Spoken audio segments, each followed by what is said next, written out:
This podcast is sponsored by BetterHelp. After experiencing trauma, I went to therapy, and my therapist guided me through a difficult time in my life. They helped me understand what was happening and provided me with tools to cope and find my own strength and resilience. Their experience and compassion were invaluable and enabled me to rebuild my life and move forward. I strongly believe in the power of therapy to help people through difficult times. BetterHelp connects you with a licensed therapist who is trained to listen and give you helpful, unbiased advice. First, you go to their site. You can use my link, betterhelp.com/resilience. You answer a few questions, and BetterHelp will match you to a professional who has years of experience helping people with struggles just like yours. Let BetterHelp connect you to a therapist who can support you, all from the comfort of your own home. Visit betterhelp.com/resilience or choose podcast, then notes on resilience during sign up and enjoy a special discount on your first month. Hello, welcome to Notes on Resilience. I'm your host, Manya Chilinsky, and today's guest is Laura Olinger, a certified Gems of Excellence instructor, and she has been working to support elder communities in health and well-being for more than a decade. And today we talked about being your authentic self within an organization, how you can declare that you are enough, and about neuroscience and energy. I think you're going to be fascinated with this conversation. I know I was. Hi, Laura. I'm so thrilled to be talking with you today. Hi, Manya. I'm great. I'm really happy to be here. Before we get into who are you and what do you do and why are we talking today, I wanted to find out from you, if you could have a superpower, what would that be? Oh, wow. Such a great question. I would want this superpower to eliminate greed. And greed comes in so many different forms of, money, obviously, but power, influence, talent, time, resources. I would love to have the superpower to eliminate greed and then see what happens on the planet. Wow. Okay, when you figure that out, I want a front row seat because I want to see what happens. I want to know if what we all think is going to happen will happen. Yeah, right? Wow, that's a good one. And very altruistic. Thank you for that. I think it would make all of our lives better. Yeah. In general. So go big. I love it. I love it. All right. So until we can get you that superpower, let's talk about who you are today and what you do. And how is it that you're in a place that we're going to be talking a little bit about resilience today? Life, I guess I'd have to say life. I've lived 60 years on the planet and not really always made the best choices for my own future, and found body of work when I was at the lowest of my lows, which was a divorce when I was 36-ish, with my kids were 3 and 7 at the time. Mm-hmm. And I really didn't have a picture of what life could look like. So I found this work and have been studying it ever since. So that was 20 some years ago. Okay. And it really is the work that I'm here to do. I just have that knowing about it because it's so made a difference in my life. And I've worked with enough people that I see the difference it makes in their lives. So it's interesting that I went to college and studied a lot about physics and nuclear physics. And I worked at a nuclear weapons facility. Oh, wow. All of this world of, project management, intense stuff. And then I do the work of my life is really in the energy field, the human energy field. So I love where science and kind of the mysticism meet. Mm-hmm. And that's the sweet spot of this work. Oh, interesting. So can you tell us what is the work you're doing now? You mentioned energy. So can you talk about what I know. that is? So we're jumping right in. It's the work of Geotran. And I'm a certified teacher in the Gems of Excellence, which is a portion of that work. I was fortunate enough when I was at the low of my lows to find a teacher named Dorothy Espio. And she was a brilliant genius, a divine geometrist. And at that point in my life, Manya, I really had no picture for a future. I was pretty sure it was going to be miserable or miserable. right? Mm-hmm. Like either direction I went was going to be miserable. And a friend of mine, ran into a friend of mine. She said, you should go see this other practitioner here locally. I'm in Boulder, Colorado. And I was like, well, I take my daughter to her. She said, no, she's doing this new work. You should go see her. So I did. And the crazy thing was, like, that science part of my brain that I relied on and studied and got my degree in. I have a bachelor's of environmental health from Purdue University. And the first 2 years were pre-med, pre-vet. Okay. And then nuclear physics and biochemistry and bionucleonics and all these different things. And I didn't even engage that part of my brain. I went to this appointment. Mm-hmm. This woman asked me questions. She made circles with her hands. She did different things. And I walked out and I felt better. And I was like, I'm going back. This is the first time something has had me feel better in a very long time. Yes. So I went back and I went back. And after about 3 appointments, I was like, oh, wow, the girls and I are going to be fine. Like, I can begin to see a picture of a future in which we're going to be fine. Wow. And it was really unprecedented. And I didn't engage the other part of my brain, the science brain that wanted to know how and why and all of that until later. Okay. And it was so effective. I committed to being a teacher of the work before I was even really thinking, well, what in the world is this and how does it work? So the closest thing in terms of science that's out there in the world right now is and actually a lot of different people are starting to talk about the field, about the energy field. Mm-hmm. And when we say, what is this work, the Gems of Excellence? It's a digital, numeric, geometric language that speaks to the energy field and can make corrections to your energy field. And you kind of go, oh, what in the world would that, right? Are you kind of sitting there going, oh my God. I am saying, what? I know, right? What? I've read that paragraph, going on 2 or 3 million times. So let me break it down to neuroscience is now, the communication between the brain and every part of our body is electrical communication, right? We're used to working on our chemistry, our structure, our bones, our muscles. Mm-hmm. We're used to working from nutrition and medicine. But when did anyone ever say, hey, have you had an electrical tune-up lately? Never. Right? Yeah. And yet all of those communications are electrical. Oh. It gives you kind of what would that be? So if you put electricity through a wire, like the copper wires in your house, you get a field, you get an electromagnetic field around that copper wire. Okay. Right? You can detect it with those little meters and they can tell you, there's wires right back there. They can detect that field, right? Mm-hmm.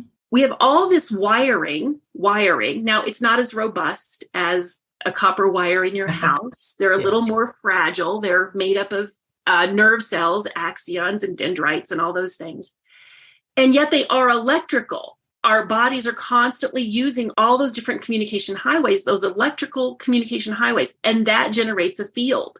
So we definitely have a field around us, and now it is detectable. They're detecting it now, like, oh yeah, there's your field. There's a start of your field. We can detect it with these little meter kind of things. Okay. Great. Okay. So neuroscience will now say, oh, wow. It used to be that neuroscience was used to coach someone in physical performance, in athletics, right? You wanted to create muscle memory, we called it, so that you can repeat that action and repeat it and keep perfecting it and improving on it. Right. That's muscle memory, which is a function of neural pathways communicating with our muscles and our bodies. Okay. That's all we really did with it. 10 to 15 years ago, huge explosion in the interest in neuroscience. And they now say in neuroscience that memories, emotions, feelings, sensations, and reactions can be stored in your neural pathways. Okay. Interesting, right? Well, how do they get to the neural pathways? What if they're in your field first? They have to be somewhere first. Yes, they have to be somewhere electrical first. Right. Right? And so what Dorothy figured out was how to communicate with that field. Okay. With digital numeric geometric language. So if you go to computer language, and what operates a computer is ones and zeros. Right? like ASCII code is ones and zeros. Right. We are often referred to as a computer. Dorothy called us a biocomputer. Mm-hmm. What if we can communicate with our own physiology, our own computer, using digital numeric language as well? Wow. How would we do that? We would do that through numbers and entering those into our field in a specific pattern. Wow. Okay. So I am fascinated by this. And also, I admit, a little bit confused by this. And I'm sure we could go very deep in the rabbit hole of more of the science of this and explaining this. But let's kind of pull back out a little bit for more of a 10,000 foot view, maybe. You know, the kind of work you do, what is the relationship or between that and resilience? Or why is resiliency something you're even thinking about? Right. Okay. So if you're driving down the street, everything's fine. Everything's grand. And someone cuts you off. What happens for you? Like, you have to slam on the brakes. Yeah. And everything kind of goes in, your system goes into a reaction mode. Right. And what kind of a charge is that? I don't know. Well, it's electrical. You feel that jolt. You're like, oh, you feel that electrical charge. And what is in this work is generally, so the first thing that happens is fight, flight, or freeze, right? Right. Which shuts down part of your brain. So you're working from, am I going to run? Am I going to fight? Mm-hmm. Am I going to freeze right in place? Mm-hmm. And now they say fawn, right? Yeah. And the thinking, logistical, strategic thinking part of your brain kind of shuts down, right? Yes. So that's one thing that happens. And my teacher, Dorothy, figured out that generally at that moment, people are not feeling loving and they're not feeling forgiving and they don't experience choice. Okay. So what happens, what I say is love, forgiveness, and choice fly out the window and your brain's somewhat shut down. Yeah. Right? How do you recover? A super resilient person would say, oh, here we go. Everything's fine. Most people aren't there or aren't there yet. So the reason I asked about love, forgiveness, and choice is, well, how do you reinstate? What Dorothy saw was that when people have stressors, any kind of stressor, from I don't like the color of your shirt to, someone cuts you off in traffic to a significant catastrophe or trauma, love, forgiveness, and choice are gone. They just go. And it takes some time to recover that. She's like, how do we recover faster? Love, forgiveness, and choice. So you enter the code 2-3 for love, 5-3 for forgiveness, and 6-5 for choice. And that does two things.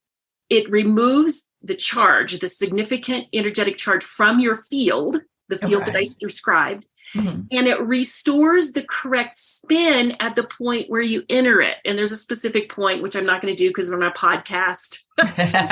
You can't see my left leg and you can't see my hand and all that kind of thing. So you enter in a specific geometry and a specific spin. Now it kind of takes you back to atoms and orbitals and all the spin points in orbital in physics. And you can cut that part out if you want. But the trauma opens your field.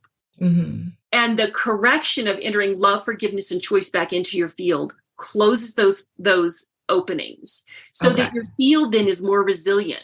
If you go about your life with those points open, I don't know if you've been around people who are continuously grumpy, like, well, how many traumas have they had that are keeping those points open, and they don't experience love and they don't experience forgiveness and they don't experience choice because their neural pathways, their energy field is unaccustomed to having those occurring. They keep flying out the window with every experience they have. Now, once you have an experience, something happen, often, not always, but often, like what's already in your field will attract more of it. So if you are in a stressful relationship and you're stressed by it, you're often going to attract more stressful relationships. A lot of times people have a fender bender and then they'll have a little bit bigger accident. Like they'll have a repeated cycle of car accidents. I've worked with a lot of people who've had brain injuries. Like, oh, I had a concussion. Oh, I got another concussion. Well, then I had a traumatic brain injury. Like it's a progressive, because what's in your field will attract more. Okay. So you close those openings, right? You have a trauma. Wow. No love, forgiveness, and choice. It flies out the window. It flies out of your energy field. Mm-hmm. How do you regain it? Now, people are like, well, do you do yoga? You get grounded. Those are all great things. I have not an issue with any of it. You meditate. Great, perfect, wonderful. All of those are really great things. This is another tool. You can go, oh, let me get the trauma out of my field and let me close it so that I no longer feel vulnerable to that. Another one of those types of energy coming at me. Right. So I have found myself become more resilient to all the different things that happen in life by using this and continuously returning my field to love, forgiveness, and choice. Okay. Interesting. I'll honestly say I've never thought about it this way from the energy perspective, and it's so interesting to learn. And I want to ask you a question, because what you are talking about is resilience and trauma and helping out the individual. Right. So with how can I heal? How can I become more resilient? But what do you think, or do you think that our systems and our institutions and our communities have a role in helping people heal from trauma or helping people become more resilient? Yeah, that's a great question. I would like for this work to be more available to people, for more people to know about this work. Mm-hmm. I believe that, a one-on-one relationship can be complicated, and a relationship in an organization is even more complicated. Mm-hmm. And often people have stress on communications from way back that create a lot more stress and tension within organizations. Mm-hmm. And so if those can be de-stressed on the individual level, we can also de-stress them on an organizational level. Oh. An organization starts to operate as a being, so to speak, right? It'll have its own character or personality. It'll have its own vibe. It'll have its own structure, accepted ways of communication, which, just like the neural pathways in a body, get repeated and repeated and repeated. So you can actually do this type of work on an organization and within an organization. So that's one piece of it. Mm-hmm. Another piece of it that I think is a really key that I learned through this work, and it's not necessarily the only place that you would learn it, is the distinction of I am and you are. Okay. So it's a way that you can set a boundary. No, I am the way I am and you are the way you are. Mm-hmm. Which in organizations, I think often we start to look for people behaving in the same patterns and not allowing to just be their authentic self so that they contribute their authentic talents, their authentic ideas in a way that's appreciated and acknowledged. So that's another piece of it. And then I think we have to really institutionally and organizationally and in society have to acknowledge when people have had enough. And this to me is part of resilience. I think organizations demand a lot, and that's great. And where resilience goes astray is when it's too much, when the demand is more than a human being should be asked. Yes. Right. And I think that's where, I was raised to be strong, to be a strong woman. Mm-hmm. And I did that very well. And I was very much trained in performing in a work setting, in a very male-dominated work setting. Okay. And I did that by developing very masculine capabilities and traits. Project manager, don't let your feelings be shown, be a little bit harden yourself. Don't ever let tears seep out of the corners of your eyes, right? Yeah. Heaven forbid. Yes. And I was really good at it. I mean, I was really good at it. And when I Mm-hmm. look at some of the things that I encountered then, I'm like, I do not want either one of my kids to ever work in an environment that pushes them that hard, that far, Yes. and in that much of a masculine way that wasn't really my authentic self, like ever, ever. So when I look at that, I think it's really important that in organizations, we let people choose, have choice, and Mm-hmm. we listen to their choice. I think we can often we can say that we're listening to people or that we're giving them a choice, but Right. not necessarily acting in that way. Right. And so, just even in the balancing of the masculine and the feminine, can a woman with make an impassioned plea in which she's crying and have that be okay within an organization? Mm, What if that was fine? yeah. And that the tears just say, wow, I can tell this is really important to you. Mm-hmm. Right. And then I'm trained in a exercise and fitness modality called NIA. And one of the most important takeaway that I have from all of the different levels of training I've taken is that you can declare your enough, Ah, yeah. and that you get to say, and what if inside an organization there was the opportunity to say, that's enough. Now that can be enough today and I'll be back tomorrow. Right. It can be, I've had enough of my office being too cold. I'm going to go home now. Like, it can be simple and it can be very complex. It can be, I've had enough of this position. Do you have another position to offer me? Or does that mean I'm now moving to another organization? Like, is this Right. goodbye? But see, doing it without the stress on the individual, 2, 3, 5, 3, 6, 5, makes a world of difference, because you de-stress the different options that people have to make choices. Dorothy said that she wanted to be known as the person who gave people their choice back.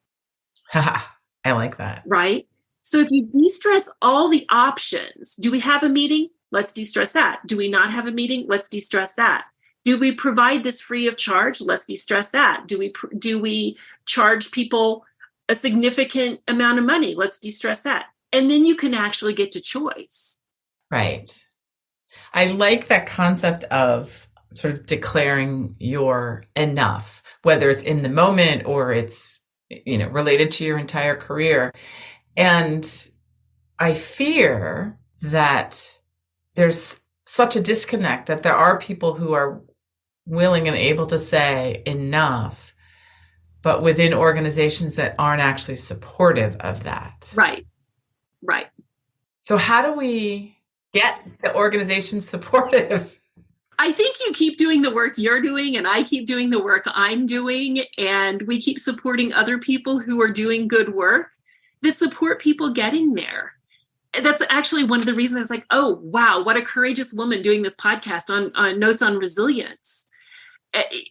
You see, it's going to take all of us. It's going to take all of us, and particularly the feminine voice right now, I believe, saying, we've had enough of this. We've had enough. I said it again. Exactly. I said it again. Let's do things. There's that word. There's that word. There's that word. It's interesting to think about. Well, I want to just take a step back to the crying at work, which is, I think, can be such a flashpoint for people.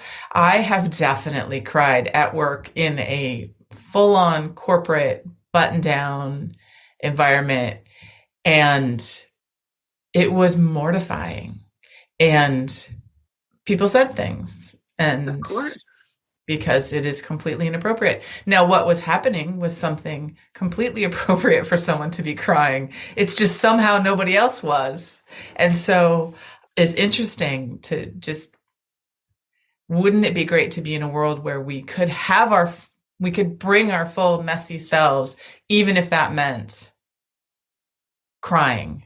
I mean, perhaps not crying all day, but crying when something specific happens that is heartbreaking, that it's okay that you're crying about it. Right. And it could just be the day that it is. Exactly. it could just be the day that is. And it's a day that I'm a little weepy. I'll try to get through this meeting without crying. Or it's a day that I'm a little weepy. I might cry during this meeting, and I hope that's okay with you. I still have some important things to contribute. Yes. Yes. Not that we have to spend the whole rest of our time talking about crying, but I do think it's interesting that particular, I'm going to call it a behavior, because wherever it's coming from, that can be coming from a different place emotionally, but that somehow negates what you're saying or what you're thinking or what you're trying to get across. Like having the emotion negates your power. Right. So if people could be in, I am the way I am and you are the way you are, across the board, and you can get that from a lot of different disciplines and teachings and spiritual philosophies and so on and so forth. In the way Dorothy taught it to us is it's somewhat of a boundary. Like, just because you're crying doesn't mean I'm supposed to cry. Right. Or just because I'm having a bad day doesn't mean you have to have a bad day. Right. Because you have that strong opinion that I can actually let it open up and be there and consider and kind of go, oh, I never thought of it that way, without it invalidating my thoughts about the issue. Right. The tears could be a punctuation mark. I like that. What if the tears were a punctuation mark that said, lean in. She has something that's really impacting her. Or if you know the person on a closer level, you just say, oh, that's a soft spot for her. I'm glad she still expressed that view. Yes. There's so many ways that we could, in a de-stressed world of love, forgiveness, and choice, where people have their I am, you are, and can say this is enough. So many things are possible within organizations, society, and so forth. One of the groups that I work with is actually a local housing for socioeconomically disadvantaged seniors. Okay. And talk about a group of people who's resilient and resilient to a fault. So what I see there is they've been forced to be so resilient. Many have been homeless and now they're living, and the rules, and they're narrow, and the documentation and the things and the other people that they live in the space of, and so on and so forth, that they've become resilient to the point that they don't have choice. Oh, interesting. So resilience and relying on those people to bounce back, make it work, keep going, grateful, just be glad that you have a roof over your head, right? Yeah. That choice has been violated. Wow. And it's the most resilient group I've ever seen in my life. Wow, that's amazing. Yeah. What do you think is the most important action that an organization or community can take to really support people being resilient? You have to support the individual being authentically themselves, I think and be able to say, they're enough. Exercise choice and state they're enough without a backlash. And I don't know if that gets at what you're asking. That does. Okay. That does. I think that it's simple to say that. It is not easy to accomplish that. Right. In my experience. Right. I've worked in organizations a lot, starting in my own career. And while it seems like I focused on the emotions and people being able to express their emotions, that is important. When a good leader gets the group committed to an outcome, when they all have a purpose that's outside of themselves and they're committed to it in a correct way, then a lot of the other stuff diminishes as well. A lot, yes. And in that, then can the individual still say, okay, I've hit my enough? And can the individual still have choice to participate or not participate? Right. And most times people are like so excited to get on board with something extraordinary that they're like, yeah, I'll play, I'll go. I'll invest myself, my time, my energy. And then in a long-term organization, especially, you have to be able to have the individuals speak up as well. Actually, the only place you get an extraordinary result is when the people can authentically contribute their talents and actions, right? So absent the stress of culture and other things that happen in an organization, you get the most extraordinary result because people can say, oh, I had this idea last night while I was chopping carrots. Yes. And that can be welcomed. Yes, absolutely. Oh my gosh, Laura, this is so fascinating. I really appreciate hearing about your work and then how you are thinking about resilience, which is a little bit different than I have been thinking about it. So I appreciate learning that new perspective. Now, as we're getting ready to wrap up, I wanted to ask you about your experience at the nuclear weapons plant and how that ties into resilience. Yeah. I grew up in Indiana and I came to Boulder, Colorado to work at Rocky Flats. It's a nuclear weapons plant. And I grew up, my mom was an artist and all about beauty and gorgeous things. And I walked onto this nuclear weapons plant and it was concrete buildings. Yes. And razor wire and guards with automatic weapons hanging on them. Okay. It really required me to become resilient. Yes. Like all of those things felt like an assault to my existence. They really felt like an assault. And yet I had to go in every day and hand the guard with weapons and all kinds of stuff hanging on them. And they had to look and see if I was the person that my badge said I was. And I felt myself becoming more and more resilient as I acclimated to being in that environment. And then it just felt like it was normal, right? Which is a little bit weird, right? Yes. It was a little bit weird. And then I would have to say that in terms of my own resilience, I went too far. I worked to the point of breaking. Okay. And when I see how much of that was in the organization and what it required of me to be successful there, I don't want any of that for my kids. Yeah. I don't want that for any young people, really. And I hope, and I see instances of it, and I do hope that things are shifting. Yes. And I can understand that there are work environments that need to be a certain way, that maybe aren't the softest or squishiest, or people aren't necessarily, right, the most, open to hearing your emotions. But I can imagine it's quite a difficult environment for some people to find themselves in. Mm-hmm. So I know you were young when you were working at that job. So what would you tell your 18-year-old self about resiliency? Yeah, I think the first thing that I would say is listen to your intuition, and that your intuition will always guide you correctly, and protect your intuition and protect your choice. Yeah, you have a choice in your life. And as long as you can maintain a sense of choice and listen to your intuition, you're going to be okay. You're going to be great. I like that. I like maintaining your intuition and your choice. Laura, thank you so much for this conversation today. Before we say goodbye to everybody, how can our listeners reach you?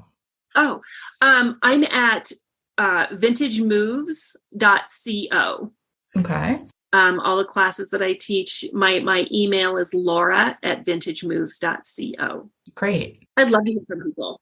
I'll put that in the show notes so people will be able to get in touch with you if they want to learn more.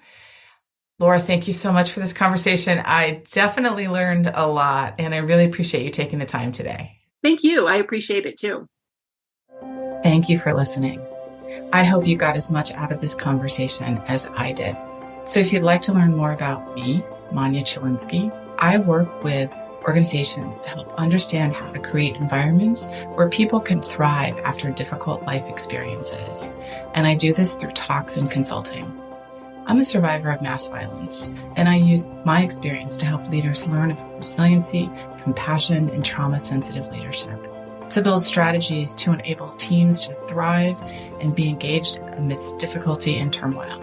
If this is something you want to learn more about, visit my website, www.manyachilinski.com, or email me at manya@manyachilinski, or stop by my social media on LinkedIn and Twitter. Thanks so much.